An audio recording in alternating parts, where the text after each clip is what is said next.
This is episode 224. Anything is portable if you pick it up. Try listening to this episode with a headphone splitter. Like it's 1995. It's the tone control.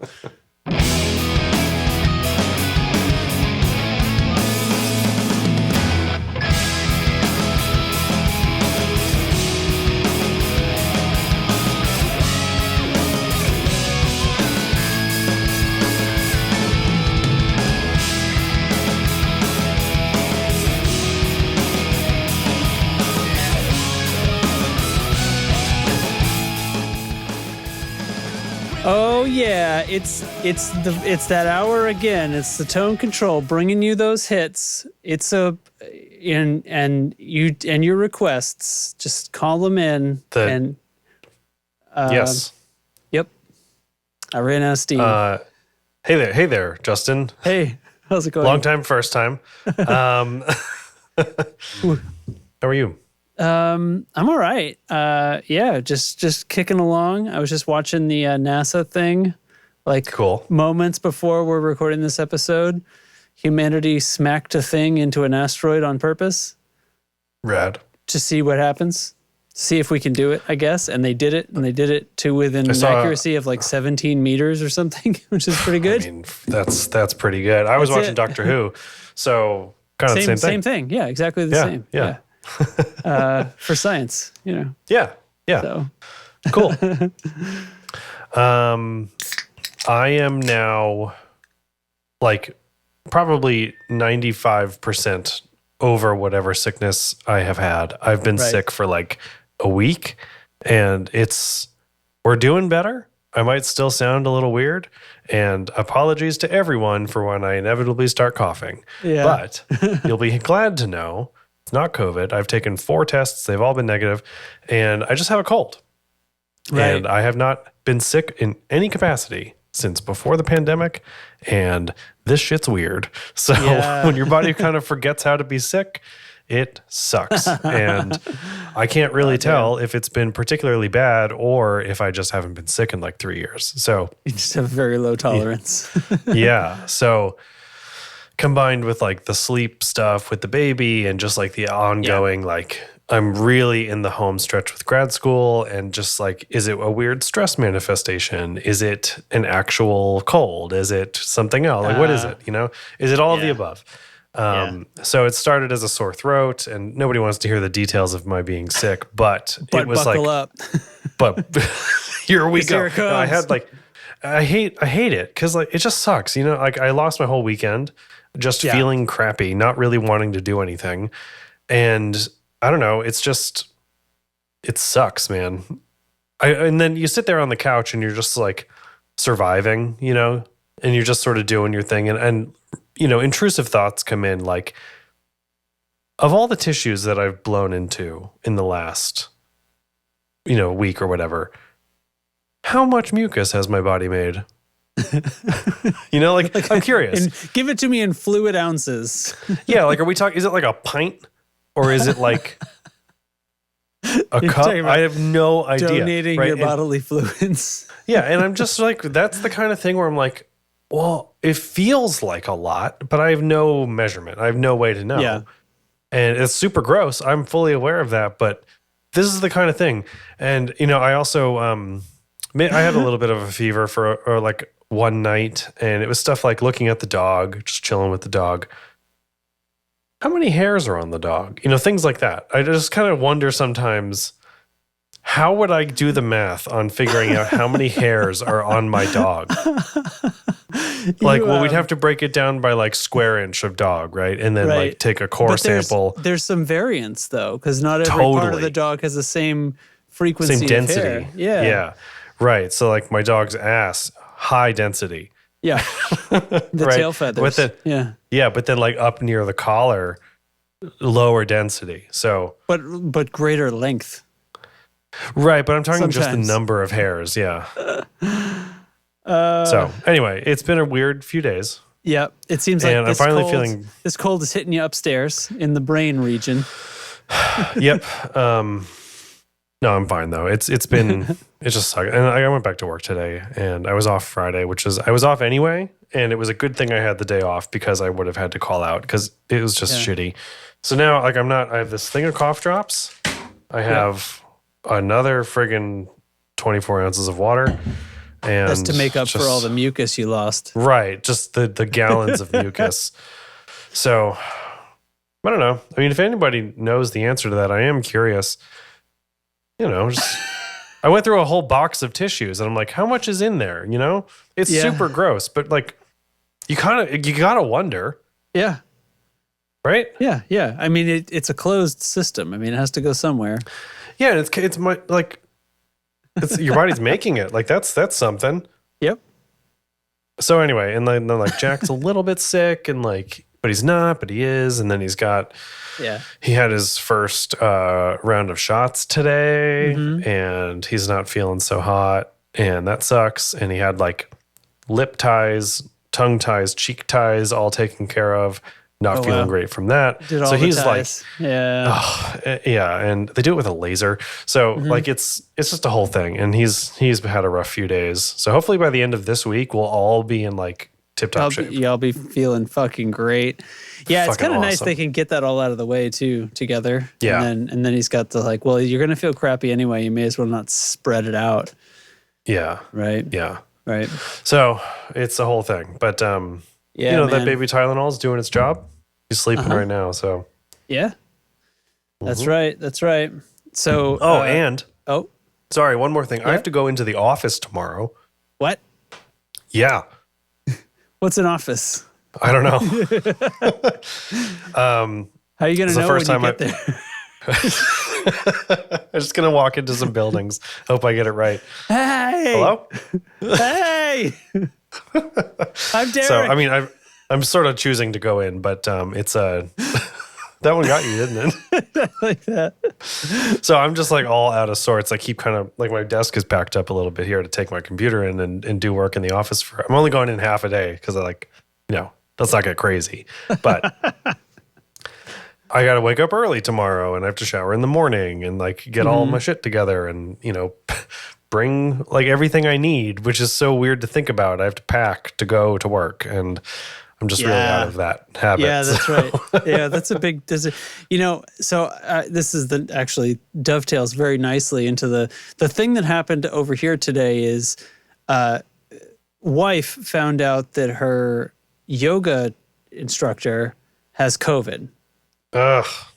Whom she saw yesterday at yoga class. Okay. And she's like, it's a big room, but like, and she's like, whatever. Nobody listens to the show. I shouldn't talk. So there's sometimes I like go, oh man, should I be saying this about people in real time? Like, it's fine. She was like, oh, she said it was allergies, because that's the thing. Like you see somebody like, and they're like, oh, it's just allergies. It's like, yeah, well, is it though? Is it? Yeah. Does that mean you get this like 2 or 3 times a month? What are you talking about here? Or is this like, oh, geez, I haven't felt like this in months. It's allergies. All right, that was me. Like I started getting like sick, and I'm like, oh boy. So Monday and Tuesday, these are the days where Marielle has work, and then class goes until like 10, and it's like, well, and she's like, what should I be doing? Should I be staying away from you guys? Like, should we care? She got a PCR test today, and it's like, we'll probably know about that soon, and she's like, but the incubation on the blah, blah, blah, blah, blah is like 3 days now. And it's like, well, yeah. So like probably everything's fine. But where are you on the new booster? We got hit with that a week or two ago. Okay, cool. Oh, so at least 2 weeks ago. Yeah. We got right on. I haven't gotten mine yet. So they did it, and I got on them like the same day that they started giving them out. It's like so easy to get them now. They can't just like I was going to, and then I got sick. So now I was like, maybe I should wait. So anyway, go on. So I mean, we're all set, and probably we're all set. But it's like it's actually basically the most convenient time if we were going to separate, because over these 2 days, we almost don't see each other anyway. So the difference is going to be when she comes home, she's not going to talk to me, and she's going to go straight up to bed. and I'm going to sleep in the guest room, and then I'm going to take Arya to school tomorrow. And then, I don't know, I guess we're just going to roll with that for a while, and then after a couple of days, it'll be like very clear that you can test, and then it's like, okay, well, if it was going to happen, it would have happened by now. So, yeah, that's why I stopped after 4 tests, because it kept getting worse. Like, these are just the home tests, but it kept getting worse. Of symptoms, and you're getting negatives. It's like, and I was like, okay, like it must just be a cold, right? This is just life again, And then the next day, I woke up and I couldn't taste or smell, and I was like, I don't know if this is still a thing or not. And but like, you're okay, test number 4, but especially because of the baby and like because of all that stuff. But gotta do it. I'm fine. We're good. Still taking some medicine. Gotta do it. I'm good. Yep. Anyway, I mean, that would explain the large gap in notes this week. Yeah, I mean, sometimes there's just not a lot of notes. It's fine. And every week. And like, this is just unless like a bunch of stuff actually happens, we just end up with like this, like a discussion point and nothing else. So yeah. You wanna tackle something here? Let us give thanks. Thanks to Pedal Genie for sponsoring the tone control. Visit pedalgenie.com and start your wish list today. Yeah, it's weird. I'd never said that before. Yeah. That reminds me, now that we record on Mondays, we don't have to worry about Thanksgiving falling into a weird time with our record schedule. Yeah. So that's cool. Right. One more holiday out of the way. Get the fuck out, Thanksgiving. Suck it, calendars. Jesus. All right. So this most first of things is a pedal. Correct. And I think we're about to learn what it is. It's a Star Eater. It eats stars. I think that was I think this is from Doctor Who. You didn't give me a sound pump. Oh, I'm sorry. I played the other thing, and I thought that was enough, and I just failed. No, it's fine. I'm going to hit you with this one. Oh, yeah. Yeah.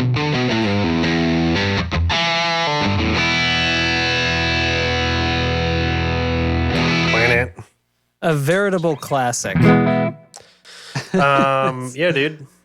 It's the Star Eater. It's the Star Eater. And it runs on 9 volts. And who thought that you could eat stars for just 9 volts? Well, so can you. And you can too, starting at the low price of $179 USD. Download the manual now. So this is an all analog super jumbo fuzz from Pigtronix, and I bought one because I saw some demos and I was like, fuck off, this sounds really good. And I bought one. This is my new thing. I just put stuff in my look at that photo. Oh my God, it's so high resolution. It's such Doesn't this have a great look? Yeah. It's got a great look. I put it in my Reverb watch list just as you can like save a search. And then when one becomes available, it puts it in your feed. And okay. So I have that going for a lot of stuff, like things I've been looking for many years, like single guitars that have kind of gotten away from shops around here. I kind of look for sometimes. And it's a nice way to have Reverb sort of always looking for things for you. That you don't have to just attend all the time. So I put in the Pigtronix Star Eater thinking like someday these will start coming up used and I'll see if I can scoop one up at a good price. Well, that happened. This pedal's like brand new and I got it for super cheap. I don't need to go into the details on it, but I got it for a crazy good deal. You don't get to know the cost. It's alarming how cheap it was. Should I say it? I don't care I feel if weird. You say it. I'm not trying to get you to say it. All right. I think it should be a secret. Fuck them. Okay. Fuck them? They don't get to know. Okay. I'll say it in the after show. How about that? I'll let you know in the after show. So anyway, it's a fuzz with bigness and it eats stars. So it's got silicon or germanium diodes and you can toggle those. There's like a rocker switch on the front that you can switch between. And then hunger controls the amount of fuzz and volume is volume. And then on a separate switch is contour, which engages the sweep control and the contour rocker to either bump or scoop the mid-range. So, and then sweeping where that bumper scoop is, I guess, on the sweep control. Yeah. Okay.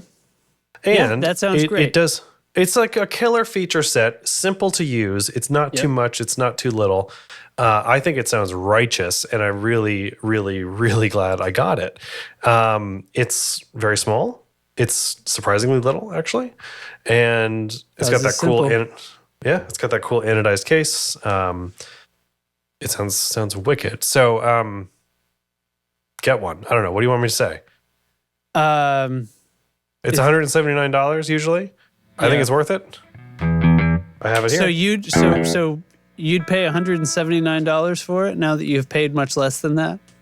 I think so. I mean, Yeah, like if I had gone to a shop and tried it. Right. That's the advice is if you can get this thing at MSRP, it's a deal. I think if you like fuzz, yeah, for sure. Like this is a must-have in a fuzz collection. I think I'm getting more into fuzz lately. I also got the op amp Big Muff for like $50. Right. I didn't really talk about that because it's like pocket money, but it sounds like this. Anyway.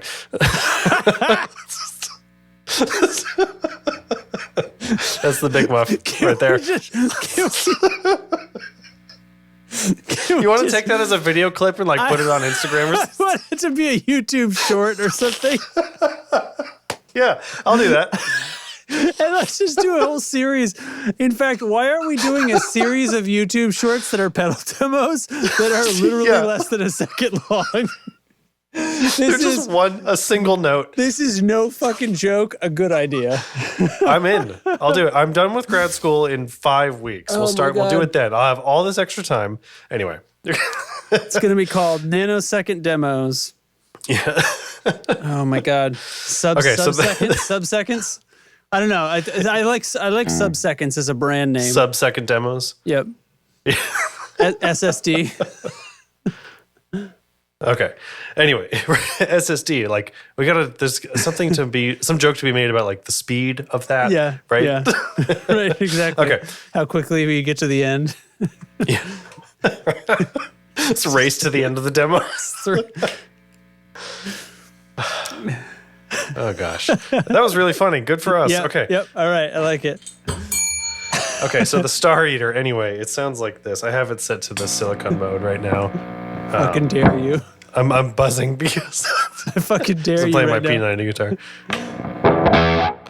There it is. That was the Star Eater. That's the Star Eater. The Star Eater from Pigtronix. Switch it over to germanium. Okay, but for real though. So I've got the fuzz kind of at noon and the volume's just where it is. It sounds like a...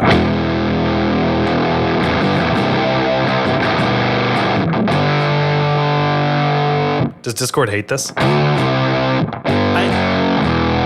It's hard to tell. I mean, it sounds like a pig made it. Is that what it's supposed to sound like? A space pig, yeah. Yeah. And then I'll switch it over to germanium.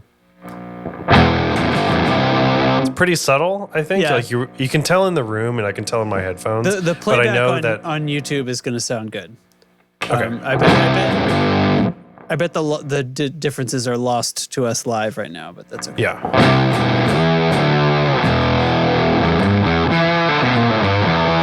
Okay. Yep. Now check this out. You bring it up to the neck pickup and you go over like above the 12th fret and it starts doing weird octave stuff, like the weird Octavia thing. The tones.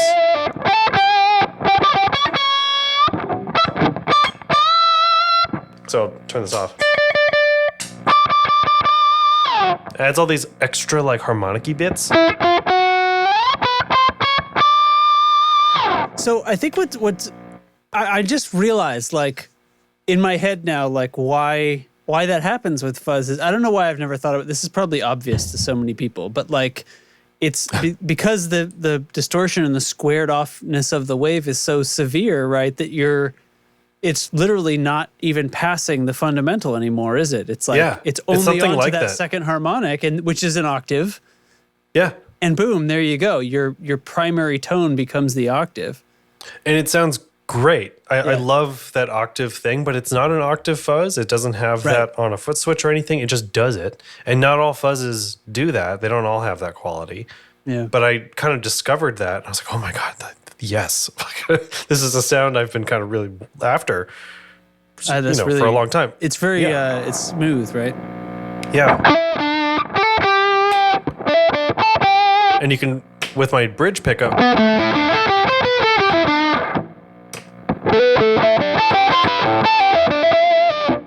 Totally awesome. It doesn't even sound like it's all that much gain, too, to be achieving that effect, which is nice.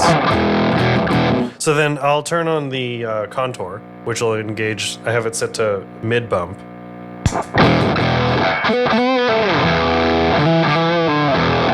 Yeah, pretty bumpy. Scoop it.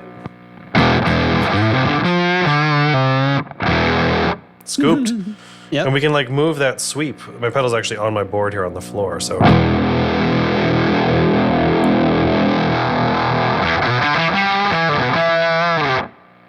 Yeah. Bump it again.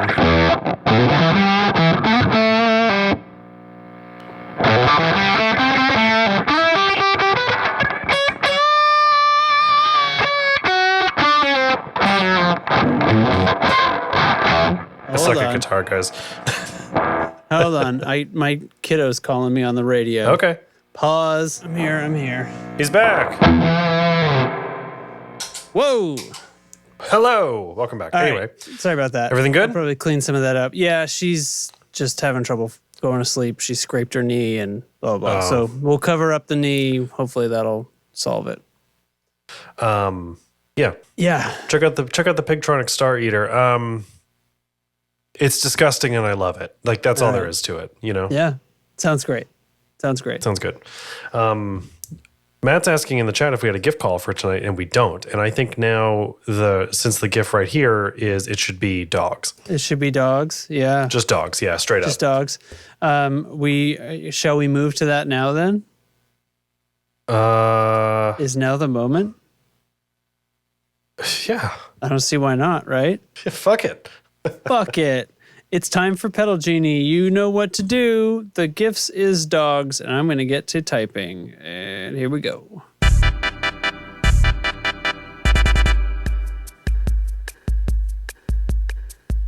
Pedal Genie is like the Netflix of guitar pedals. Rent any pedal you want for as long as you want, for one low monthly price. Shipping is included and there are no late fees or time limits. With over 1,500 pedals to try from nearly 100 different manufacturers, Pedal Genie definitely has the gear you want to try. Subscriptions start with Flex at just $22 a month. Try out one pedal at a time for as long as you want. Send it back when you're ready for the next one. For only $47 a month, the standard subscription includes shipping, so you could have a different pedal every few days. If one isn't enough for you, Pedal Genie Pro gets you 3 pedals at a time for only $77 a month. Shipping included. There's a subscription for everyone, and best of all, your first month is free. If you find the pedal of your dreams, the one you just have to keep, Pedal Genie will offer you a buyout option. Prices vary with the length of your membership and the type of pedal, but you'll definitely get an awesome price for the pedal in your hand. So head to pedalgenie.com to fill up your wish list with pedals, and they'll send out your first pedal ASAP. Pedal Genie. All your pedal wishes granted. Outstanding. Oh my god. That like cake sculpture thing. Yeah. I don't know what that is. I don't know what to make of that. Oh boy. Crap. Well, hey, look, if you're not in our Discord server, you're missing out on the dog gifts, everybody. Come on. Yeah. Come on. Get with the program. Fun. All right. Good times. There are no pedals tonight though. No, it's not true. Oh, that's not true at all. Oh, that's right. I knew about this. I'm sorry. I'm gonna call I up do the have a site for pedal. that. I just didn't put it in the notes because I'm a dummy who was sick. Beep, beep, beep, beep. All right. So it's at the Waza. Yes, I have the Boss DC2W Wazacraft Edition Dimension C. All right. Which is it's dimensions squared. It is. I mean, it's frig. Yeah, I mean, so there's this thing called holy crap, I'm forgetting the actual the Roland Dimension D. Yeah. The studio rack thing. That was the actual rack unit from the 80s or something. And it basically does like it does like an oscillating time shifting double to create sort of a stereo effect. So it's like it's chorus like, but it's not really a chorus, and it ended up being very desirable sound. And I actually have like plug-in versions of that I use regularly to fill it, not to be heard as stereo so much as like guitar solos or a bit of lead vocal that isn't quite powerful or popping enough. I will add just a little bit of this and mix it in and I don't know. It's like if you can hear it, it's not what I want, but if you can almost hear it, it's what I want. So so this is interesting. So the Dimension C was a pedal. Like they put that into the pedal format, the Boss Compact pedal size, and that was the Dimension C, and now they've Wazified it, and it contains the circuits for the original Dimension C and the SDD 320 or the Dimension D. So they're both in here. Oh, the actual. Yeah, like that's the thing about the Wazacraft stuff is like it has the original and then like a new version or something. The new version, yeah. Yeah, so like they took these two classic things and put them together. And there's no knobs or anything. There's just 4 buttons with like little LEDs in them. Mm-hmm. You can select up to 2 at a time. And they're increasing intensities. They're just increasing intensities of the effect. So I don't have it going in stereo because I don't have equipment for that. But it's still, I think you can still get the idea of what's happening here. It is, of course, chorus adjacent, flanger adjacent. It's time-based delay effect. So I have some reverb on. And here's the Dimension C. That's on setting 1.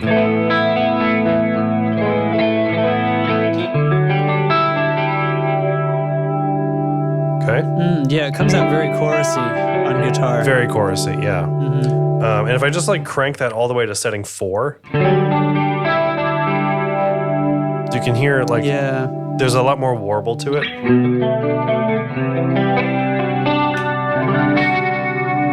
It's coming out sort of like a depth, but that's the thing. There's always something about it where it's not just increasing the depth.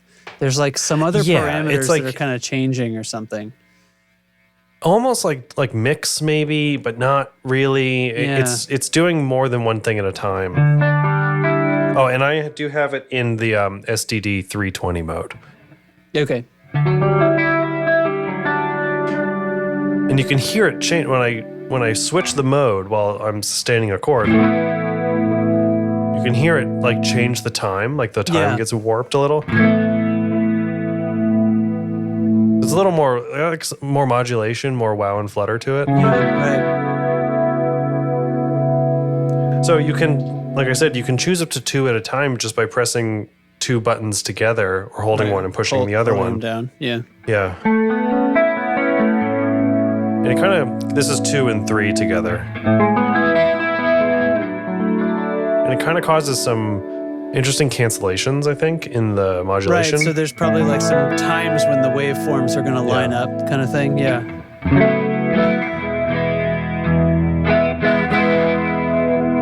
This is just number 4.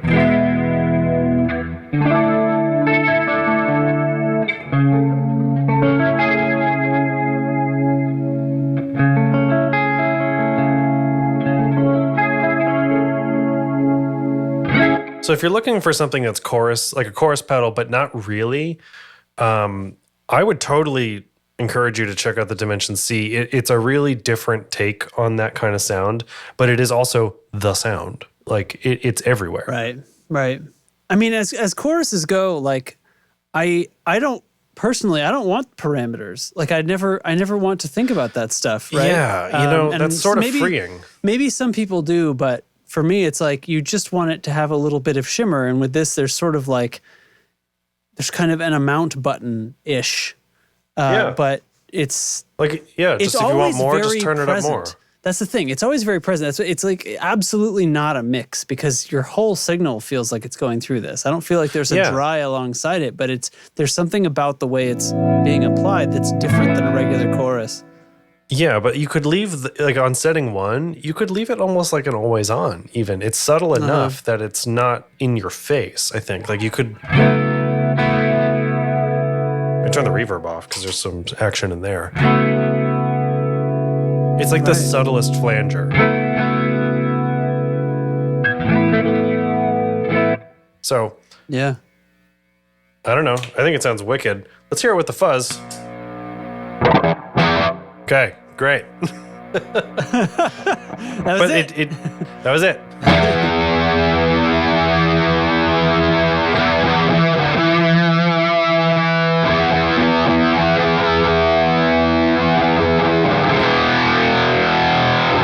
It's cool.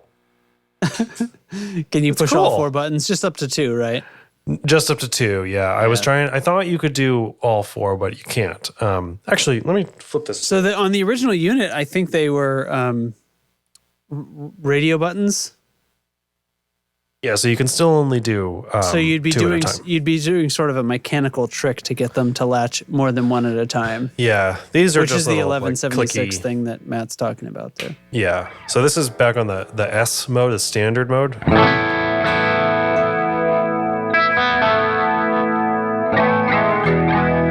Now, don't forget, the original Dimension C was based on the Dimension D, so both of those circuits are in here, so it's an exercise in subtlety. Very much so.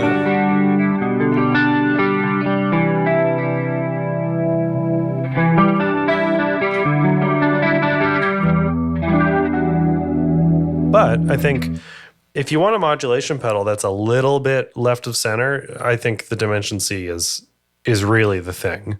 Mm-hmm. It's a super cool pedal, and it's a Wazacraft. So I don't know if this is true about the Wazacraft stuff, but every one that I've tried just feels a little better than a regular Boss pedal, even though regular Boss pedals are still fucking indestructible. Like it just has a little more premium thing to it. I could just be making that up. It could be a whole confirmation bias thing because I always the Wazacraft, like that's the nice one. You know? It's the impression you're getting because of that label. I mean, look at that motherfucker.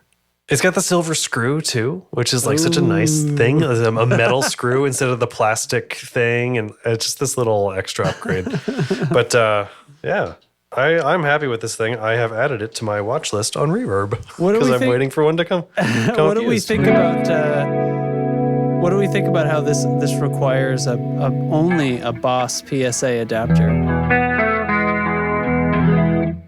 No other power is good enough. I don't know what to tell you. You're not hearing it on Boss Power. You violated the terms of the agreement. So,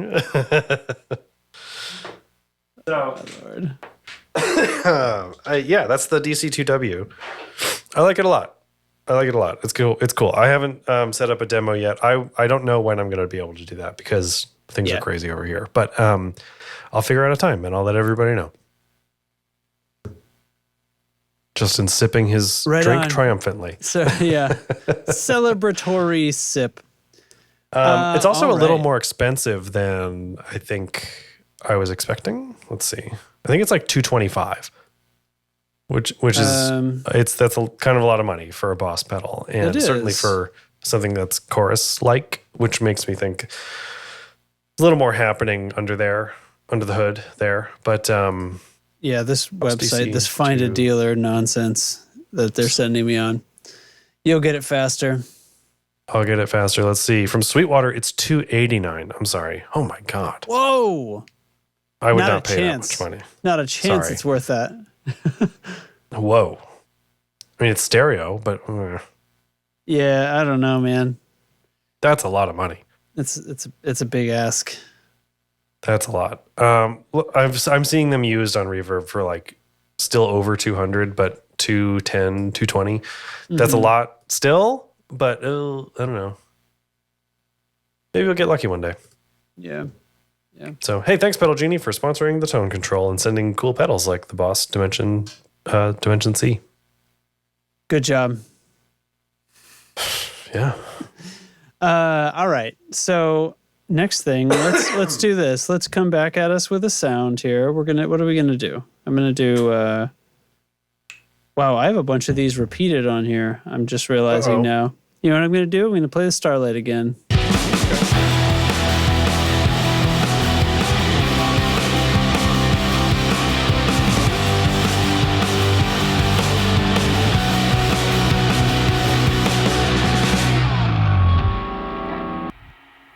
Oh yeah. All right. So So what happens when you don't have stuff to talk about on a podcast, but you have a Discord server? You say to people, hey, what should we do on the podcast? And as much as I'd love to live design a new merch, I don't think that would go over very well for the audio listeners. Well, I also think 45 minutes on cables is pretty dull. Talk about the logistical workings of shaping an entire rig from scratch. Wow. Yeah. This is from Eric. He continues. For either home use, recording, gigs, what a board would realistically have to look like, pedal choice is mostly a personal preference, but most will have the same ingredients. Real amp sim of some kind, how portable do you want it to be, etc. I think this is a good question. And I've kind of thought about a similar thing now and then. I now, in my collection now, I have like a lot of solutions available to me, so I'm probably not like that. That's not the answer here, though. Yeah, is to just like buy a bunch of stuff. Are you needing to rigify them ever? Me, no, not right either, now. Right, but, which is sort of what came to mind for me.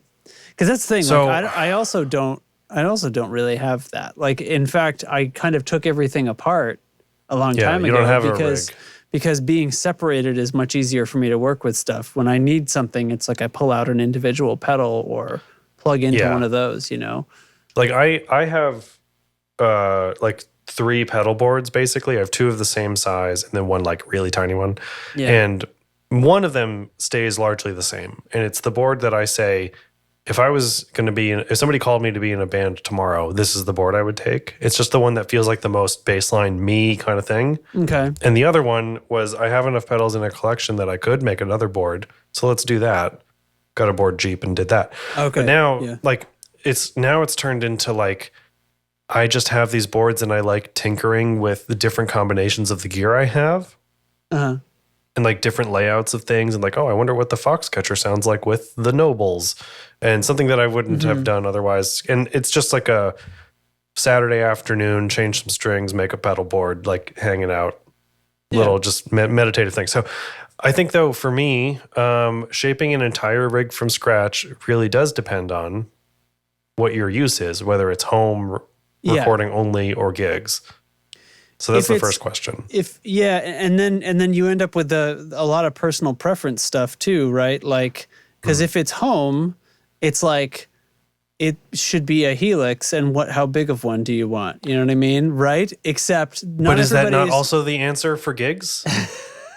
You read ahead in my internal script here, but that's but that's not everybody's preference. Sure, and there's. You know, and I'm not gonna talk ill of that. It's funny, like this concept of, you know, being true analog came up again recently in something that we didn't talk about on the show, and it just reaffirmed to me how like it was said, and I thought I was like, okay, all right. I mean, that's fine. Like, but to me, it's like a reminder that like it was said as in the context of this has inherent value. Being true analog has inherent value. And it's like, that's a little bit like currency, right? It only has value because if we all agree it does. And the moment one of us doesn't agree it does, then the whole equation is off. So it's like for somebody like I want these things to be real analog. I mean, I don't think you have a reliability issue anymore. I don't think you have a sound issue anymore. And in fact, in many cases, quite the opposite, where that ends up being advantageous for reliability and advantageous for portability. Obviously, that's always been true. And then and so on. So right. I think I don't know. I think the first question is really like where you're playing, I think. Because if it's home, that's a totally different scenario than needing to be at like a stage volume, right? Like, so at home, I play my rev at 4 watts because it's at home. That's enough of watts. It's enough. It's very loud. When no one else is home, I sometimes play it at 20 watts. And it's a very different thing. Yeah. It's cool. It's super loud, but it behaves really differently. I think, do you want a rig that does all of this? Yeah. Sorry, I'm not laughing at you. Matt, so Matt says, I want an all analog studio because I want to have gear problems. Yeah. I was last weekend I did a gig at a studio with, well, it's not an all analog. It isn't even an all analog studio, but there's a bunch of rack stuff there that I don't have here because I got rid of all my rack stuff. So I go in there and the meter on the 1176 is like, it's like a Fonzie situation. You try to, and I honestly I don't want to say I need the meter to use an 1176. Like I should be using my ears, but at the same time, like if I can't see the meter and there's a whole band going, like there's a band, a 3-piece band going live off the floor. You know what? I just pulled the patches. I started messing with it and I couldn't get the meter to reliably stay on. And I was like, is there another problem that I'm not hearing in this that I don't know about? So I just pulled the plugs and was like, you know what? We're not using compressors today. And it was fine, obviously. But yeah, gear problems, and not that computers don't have problems too from time to time, but like there's just, it's the physical nature of them. It's that you don't just turn it off and on again when it's, when it's a potentiometer or a VU meter or something that's starting to go funny. Right. So here's the thing. Like I used to have my Vox AC30 and it was in a road case and it would have to lay down in my car to travel and stuff like that. And just up and down stairs and like through bumpy doorways and like grubby alleyways and stuff like that. And that's a lot of wear and tear on tube sockets, on like all kinds of, the whole guts of your amp, right? And someday I turned it on and my reverb didn't work, right? That's the kind of shit that sucks. And I can't just like jiggle the handle and like get it to happen because it broke a wire, right? I have to like take it apart and fix it. So a Helix isn't going to do that. You put it in your backpack and you go to the gig. But so I think home recording, live, whatever, is the question is, do you want one thing that does all of those? Or do you want separate things, or are you only doing one of those things? Honestly, this is not the answer anybody wants, and we alluded to this at the beginning. Something like a Helix checks all the boxes and is reliable. So I know that's not really the spirit of the conversation. But here's what I would do. If we just set that on the table and then move to the other side of the table and continue talking. Right. The right answer is over here, but like, let's talk about the wrong answer. No, I'm kidding. Let's talk about right answer, but it's not. It's not the only answer, and it's okay. So how do we approach it other than that? From scratch. I would say. So do you start at the top or do you start at the bottom? And I would start with an decide amp. which is which. Okay, so that's the way I think of that is the top. The amp is because your guitar doesn't matter in this rig. So like it's just get your guitar, right? Like the type of guitar is irrelevant here. You're not telling a joke just now. Well, the type of guitar is who gives a shit about guitars? Am I right, guys? Yeah, just like get a bunch of pedals and make a bunch of noise. I think I would start with an amp. That's where I think of that. I think of it that way too because that's the end of the signal chain. So that's why I thought it was the bottom. And it determines, like the foundation, it determines the loudness, just the sheer volume that you're pushing out. And that is what we talk about when we say like home use versus gigs.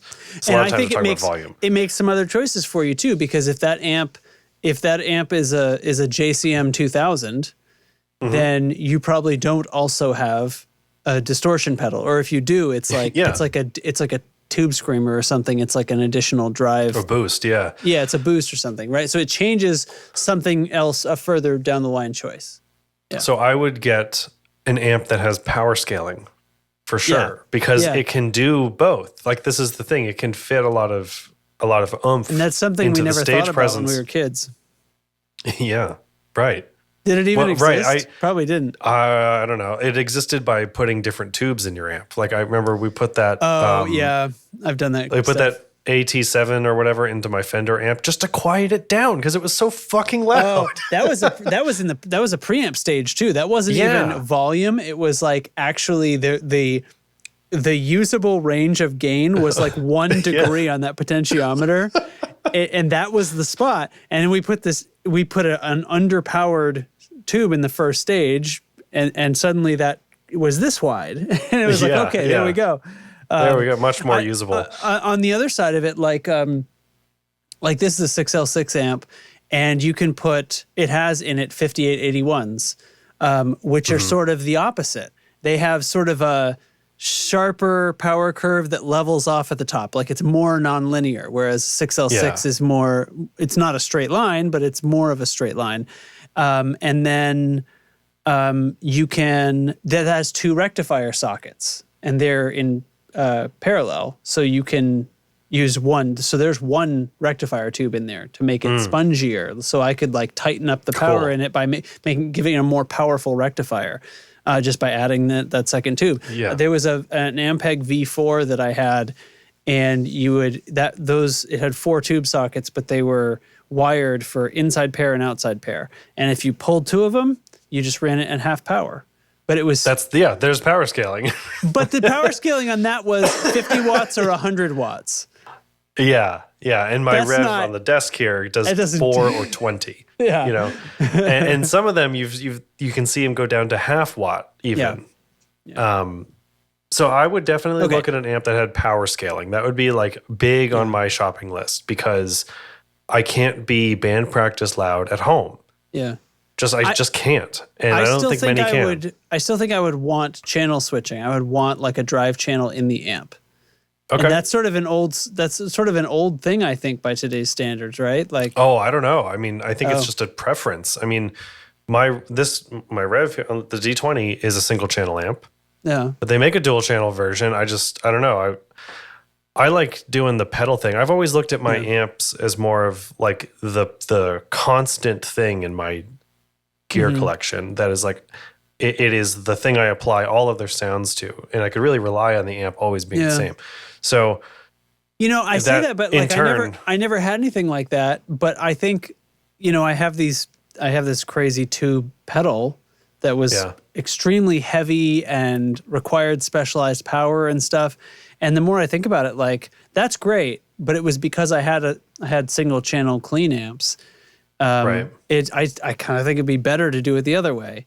If I could just do it out of anything, right? If I wasn't just like reaching in my own pocket about it. Right. Yeah, I'd probably get something that had a drive channel that I liked. Yeah, like a foot switchable channel. Right. Exactly. I would totally look into that, but I love my overdrive pedals a lot. Yeah. So I also probably and so and those are reasonable pedals, right? That run on a reasonable power supply. So right. I think don't weigh also, literally 5 pounds. Yeah. And then like the cabinet situation with an amp, whatever it may be, combo or otherwise, that's got a lot to do with how loud you're being as well. And like 4 watts through a 412 is not the same as 4 watts through a 112. No, one of those is wrong. Yeah. But so I think my thing is the rig that can kind of do it all or do most of the things I need it to pretty well. Like I don't need a wall of Marshall cabs for live, and that's the only thing it can do. That just feels like a waste of space and money and time and all that shit. So I had a half stack phase, and then it was like, you know what? I actually don't want to carry this around. I think like it really doesn't that was like, oh, let's start pulling a pair of tubes, let's drop this thing. Let's get something that's more in the 40 watt range like this. Or less. Right. I don't know what the red one is out. You'd have to measure it. It's probably like 15 or 18 or something.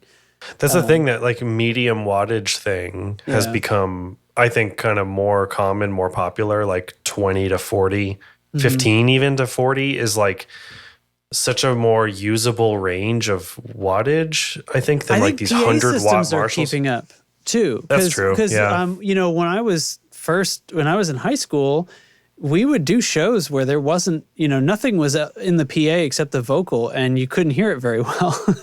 You know what I mean? And that tech, Class D amplifiers happen, powered speakers start to happen and stuff. And by the time I was like sort of getting out of playing out at all, everywhere had started getting really sound. Good. Yeah. Yeah. Actually, one of the best shows we ever played in Delaney the sound guy came up and he was like, I need you to get as quiet as you can on this stage and still have it sound like you. Yeah. Right. Like the quieter, the better. And it sounded fucking Helix. awesome. This was pre-Helix for me, but it was like, yeah, it sounded great. Like the monitor mix was perfect. Stage wasn't like brutally loud. It was, anyway. So yeah, that's my checkbox power scaling amp. I would personally go with a clean amp and then a pedal board, like overdrive pedals and stuff. You probably should. I probably should. Because all of the channel switching amps that I'm thinking about are probably too big. They're probably bigger than what we're landing on here. You know, when you Rev down makes they make a 20 watt switchable partner to the D20. So like, I don't know. I'm not just like shilling Rev here, but I am. So there's that. But okay, so then a pedal board, I think it would depend on the kind of band I was going to be in. Yeah. If I was going to be doing covers, and if those covers, if it mattered to the band that the tones were super accurate to the original songs, that would determine a lot. Do cover bands care about that? I don't know. Sometimes they do. I'm just saying. Like, you know what I mean? Yeah. But for me, it would probably be like 2 overdrives, a delay pedal. I like delays with presets. I just like having lots of delays available. So a preset delay pedal, a reverb probably, and a couple of modulations. And like I say that like not needing this or that modulation. I need one that's like swirly, swoopy, psychedelic, weird, and one that's like sparkly, crispy, clean tone, and that's kind of it. So it could be. Oh, okay. So you'd have 2 separate things. Yeah, and my stance on that has changed to this kind of in recent history. So, like the Dimension C or a chorus, or not a specific that type. That covers if it needs to sound a little spacey. This is what it is. Or is that the clean one? No, that one. That's like the clean one.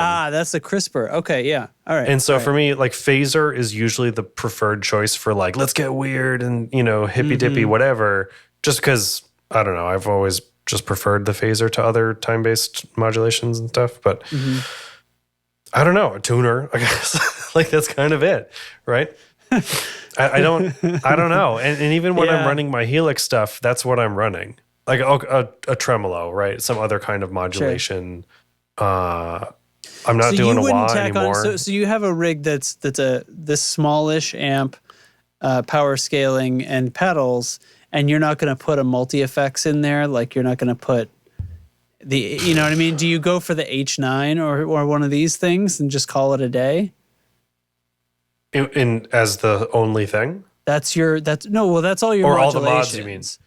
Maybe. I mean, that's so the other rig I have, which is the HX Stomp thing, which is this like hybrid setup that I have that it can Where go it's into inside front of of house. itself. Yeah. Yeah. Like I don't have any mods on that board because the Helix does it all. Yeah. And no reverbs because the Helix does it all.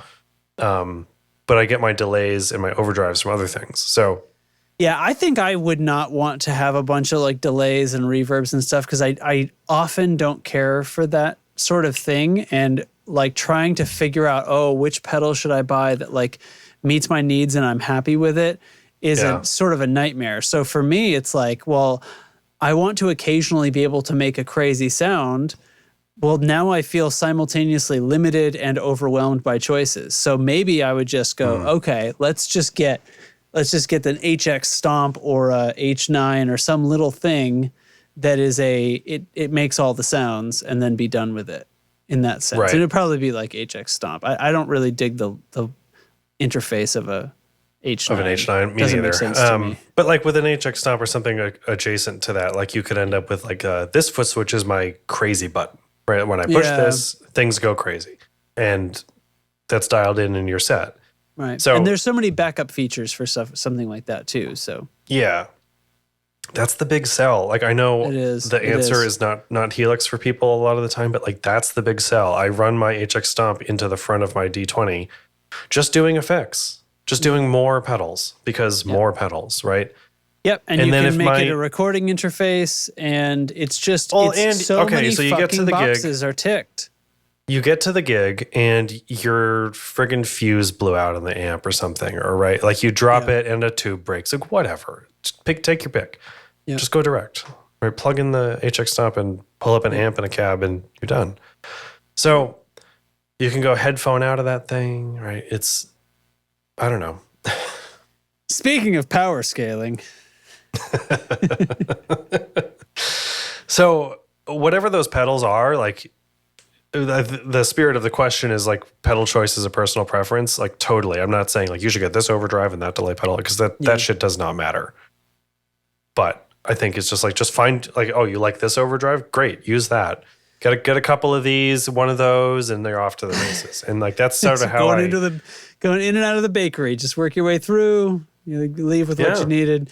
Okay. So let's touch on cabling and stuff. Cause for pedal boards, do we still like the George L's and the lava cables, or are we going for like pre-cut patch cables that are like they're all soldered? It's what's going on with you? So George L's, like those were the shit back in the day, right? It was like custom length, and they were like secure connected and until they stop working and you have to re-snip the end and like friends whatever. Don't let friends use solderless. Yeah, when I first heard about George L's, it was like, oh, like the super low capacitance cable. I see all the benefits. Like the guy at the store, he's like, oh, it's like taking a blanket off your amp. And I really could, like, I got rid of a bunch of cheap cables. I put all this stuff in there, and you really could hear the difference. And then it's and you're putting it in a situation, right, where you're not moving any of them.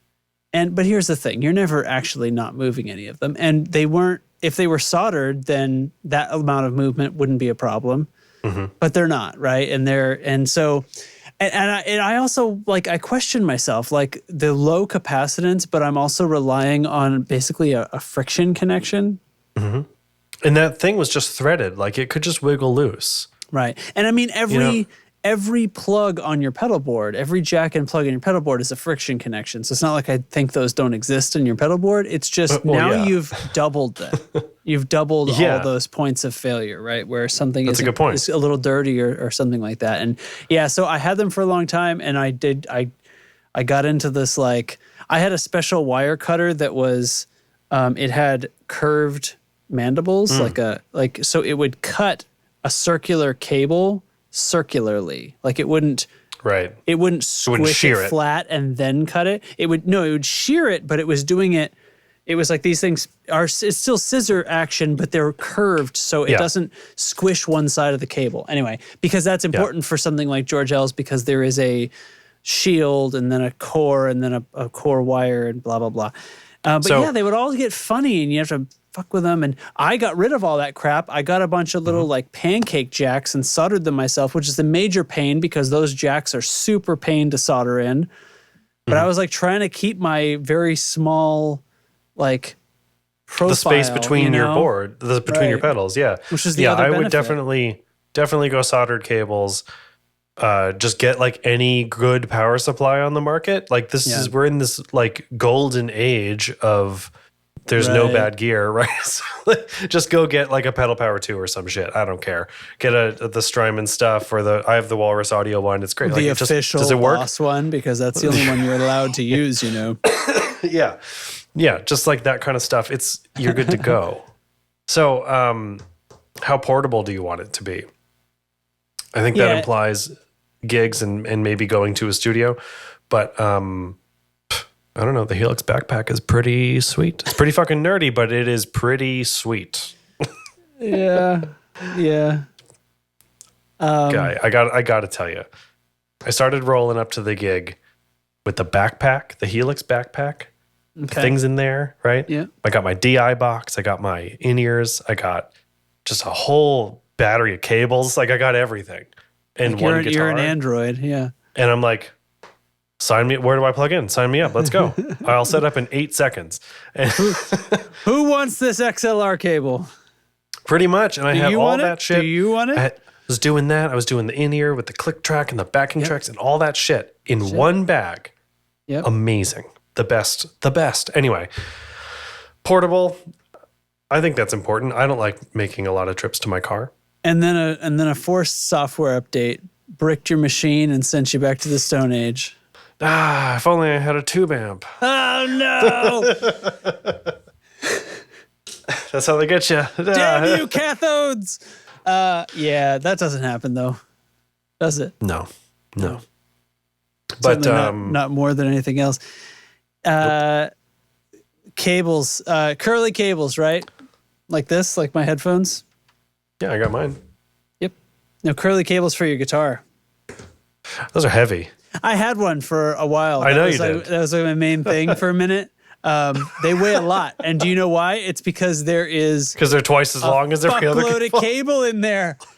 And they got to make it pretty high gauge because all that, it's way longer than it looks like. So it's just swallowing. It's like putting its whole mouth over your sound and swallowing the whole thing in one big gulp. And that's fine. Like, I don't care to a certain extent. Like you're shaping, you're adjusting your amp to the room and stuff anyway. So it's like, unless I'm auditioning my cables in every room I play a gig in, I don't care. It's like, pick your cables and get there.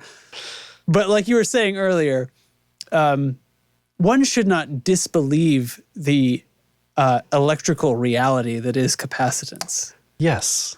If you are the type of person that shows up to a gig and is like, oh no, my bass knob got moved in the car.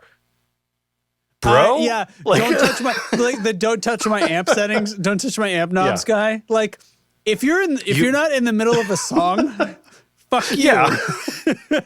Yeah. You are revealing to the room that you don't know what the fuck you're doing, because apparently that is some precious mystery that, Yeah. Bro, you are wrong.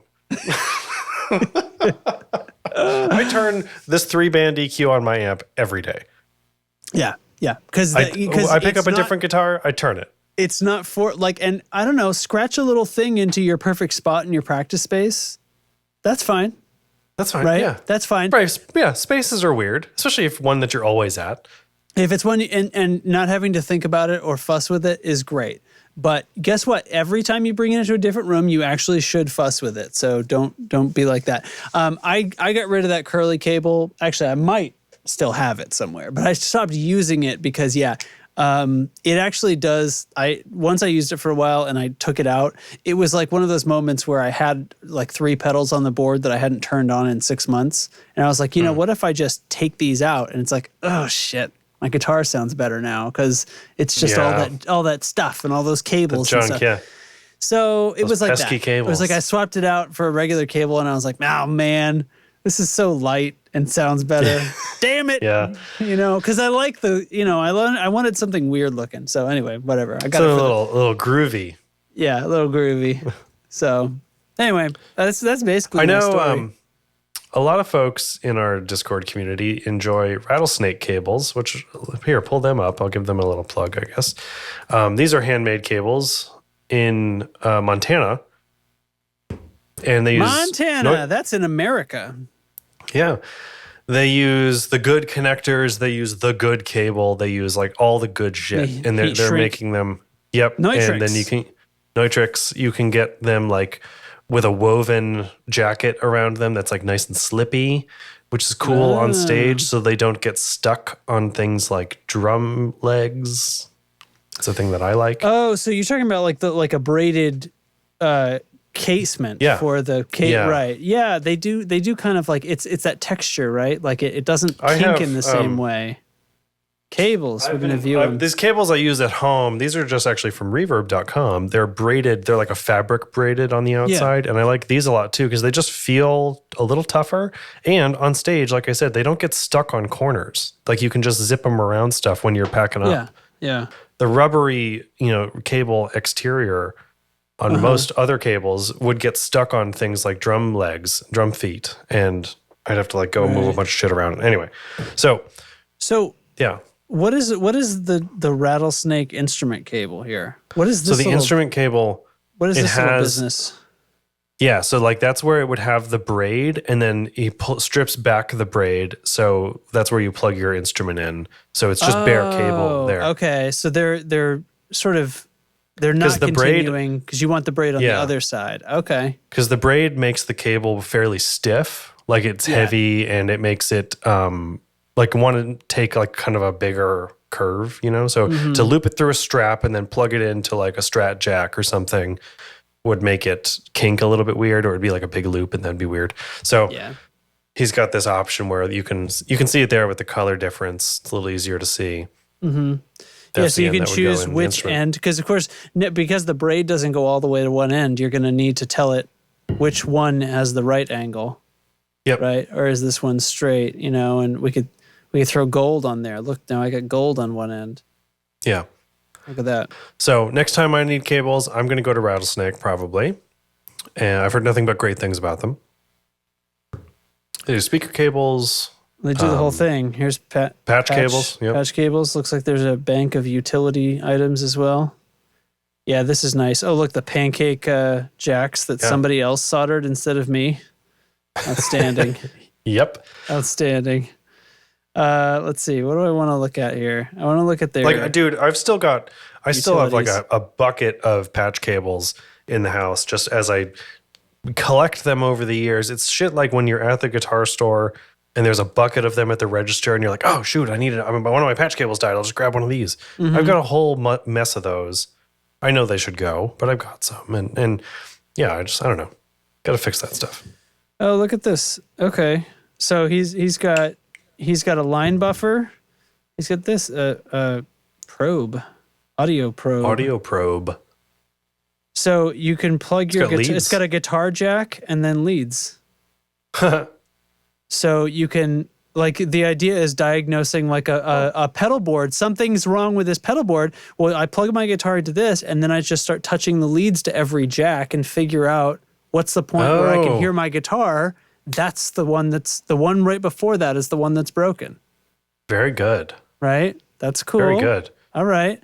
TRS splitter, so splitter in a box instead of having to have Y cables. Cool.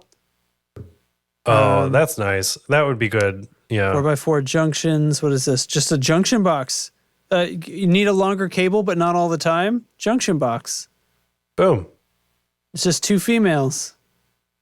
Headphone splitter. What is this, 1995? What the fuck? Jesus Christ. Get this guy off my... Oh, no, now he wants my mailing list. All right, it's gotta end. So anyway, I think when we talk about like splitter, is this the whole bit like you trying to talk about cables for 45 minutes? Yeah, was that not clear? Okay, yeah, I'm with you. I think I'm done. I'm finished. We can wrap this. Yeah. Yeah. How portable do you want it to be? Portable enough to move it. Here's the pro tip, guys. Anything is portable if you pick it up. Let's get out of here. Oh God. Okay. All right. Let's get the fuck out of here. All that's left then is for us to thank our lovely patrons. And so what should you do? What should you do if you like the show? You should give us a rating and a review. And if you don't like the show, don't review it. What did you think I was going to say? Nobody cares what you have to say. I'm like, honestly, if we're like an hour into this and you're deciding now you didn't like it, man, come on. You didn't taste I got the news food. for you. You finished the whole pizza and then called the place up. Like, this shit had the wrong pepperoni on it, man, and I want my money back. No, that's not the way this works. Fuck you. You liked it enough to listen to it for an hour. So, boy, I'm really chasing myself up a tree here. So anyway, go to discord.io/tone control, and you can find our Discord server where there's a bunch of fun stuff. What if it tasted good but gave you the runs? I don't think you can return a pizza for that. More on that next episode. We're going to circle back to this because we've gone on too long. So if you want to support the show, you can do so at patreon.com/thetone-control. And we'll thank you very deeply. And there are lots of different tiers of membership there that get different benefits. Oh, and by the way, I promise I will actually get up the... I'm supposed to have discount codes for many of the people in there for merch. And I really want to work up a new merch design that isn't just the plain logo, which we have the plain logo stuff on everything. So we're going to do something, I don't know when we'll figure out some cool idea to do there. Feel free to suggest something in Discord. But I will also get... I would love to crowdsource the merch design. Yeah, I would love to know what people want. Like, not only like what sort of items it would look good on, but just what besides just the logo is cool. So we want to branch out into things. So anyway, patreon.com/theToneControl. You can check it out and become a supporter for as little as $1 a month. So we appreciate it very much. And we do cool things with it, like the giveaways that we've done recently and massive donations to good causes. So and Justin and I are low-key planning a very cool giveaway for our 10-year anniversary next year. So all right. So get in there on the ground floor. You got time. So thanks. This episode goes to Nick Greenwood, Carson Ricketts, Matthew Fenslaw, Ryzen Wolf, Jamie Evans, Doug King, Big Daddy Doug, Righteous Ryan Johnson, Steve Huffman, Jonas Sabatini, Keith P. Hill, Brian Gower of the Tone Jerks podcast, Mako Guitars, Andrew Walsh of Andrew's Alcove, Doug Christ of 37 Effects, and Sean Wright of Lollygagger Effects. Thank you all very, very much, and we'll see you next time. See you next time. Thanks, everybody.